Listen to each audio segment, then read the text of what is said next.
This is a story about heat. Heat in our atmosphere, our oceans, and land. When you think about it, events like droughts, hurricanes, and fires, all of those are just different ways we see heat expressed throughout the Earth's system.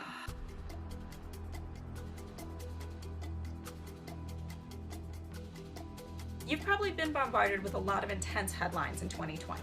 Hottest temperature recorded here, largest wildfires there. Lots to take in. My name is Leslie. The stage was set many years ago for these events.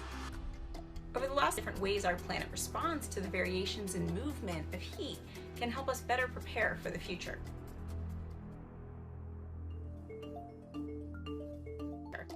These gases act like a blanket, trapping heat and leading to overall warming of the planet. Many of these gases. I know the Australian bushfires were big news last January, and when you think about it, years of prolonged hot temperatures and drought really set the stage for these fires to be more likely and more severe.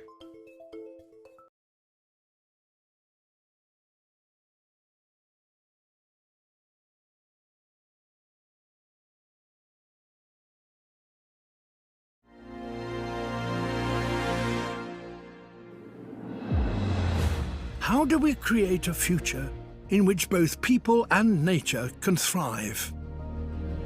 This is the biggest question of our times.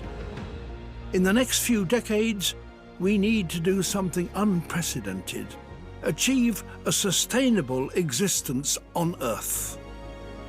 But how do we do it? We can start by understanding how we got to this point. 20,000 years ago, humankind consisted of less than 1 million hunter-gatherers across the globe.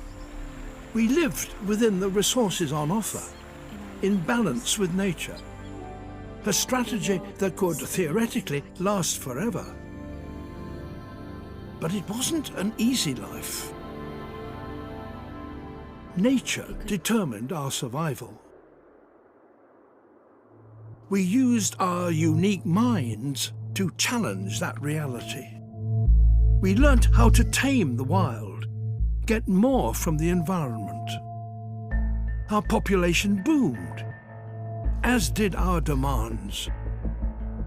Every time a new problem arose, we solved it, altering Earth's entire surface in the process. And now we have changed the world so profoundly, scientists have decided that Earth has entered a new phase of its existence. Welcome to the Anthropocene, the age of humans. The tables have turned. We now determine nature's survival. The planet is ours. There's just one problem. We're now totally out of balance with nature. And unless we get our balance back, this age of humans is due to be short-lived. How we decide to treat it today will determine our future. So how do we deal with this problem? What will you think? When you boil it down, there is one underlying big issue. Before your own eyes. Our planet is becoming less wild.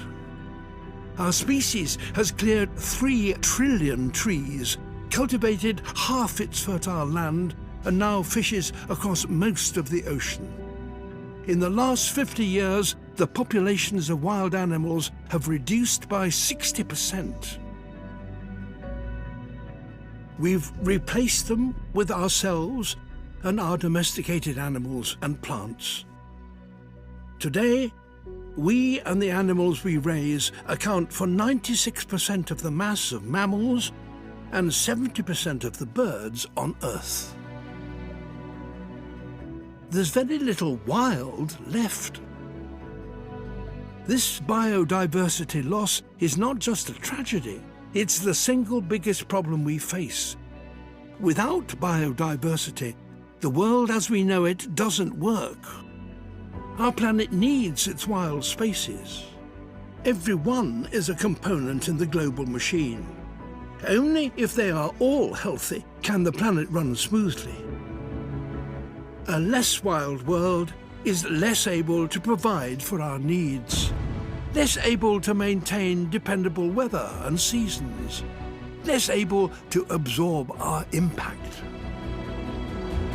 Biodiversity equals stability, and stability is what we need most of all.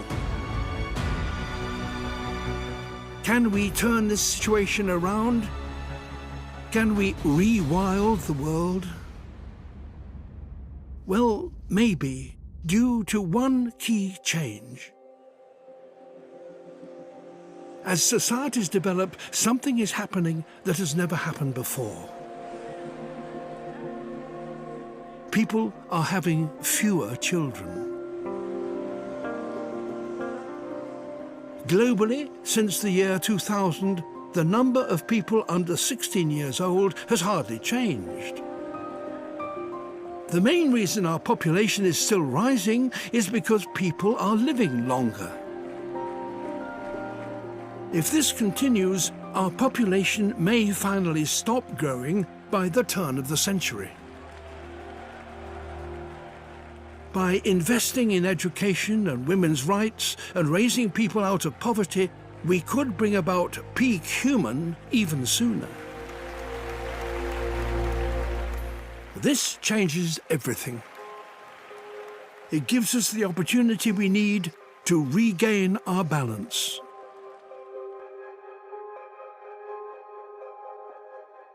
The plan for our planet is remarkably simple. Reduce our impact by making sure that everything we do, we can do forever. For the biggest gains, we could concentrate our efforts on 4 goals: phasing out fossil fuels and replacing them with renewables. This will not only slow the warming of the planet and the acidification of the ocean, but it will lead to clean air for all of us. Upgrading to efficient food production and reducing our consumption of meat. We'll require far less space to provide for ourselves, leaving more for grasslands, reducing deforestation and our demand for fresh water, and feeding more people with healthier, more affordable food. Working together to properly manage our ocean.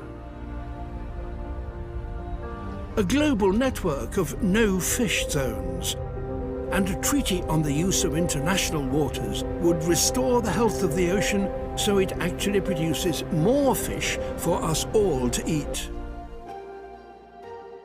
Working hard to keep hold of the wild populations we still have, encouraging nature wherever we can. In the ocean, on land we no longer need, and even in our cities. If we make these changes, we'll be a long way to becoming a species in balance with nature once again. We will have taken a remarkable journey, from 1 million people struggling to survive, to several billion living long, healthy lives on a stable planet, able to provide for all our needs. Only at that point will the Anthropocene, the age of humans, be truly underway. At that point, we will be proud to call it our planet. How do we create a future in which both people and nature can thrive? We open our eyes to this moment in history. Think on a planetary scale. Embrace the challenge we face. And do something we humans are very good at. Change the world.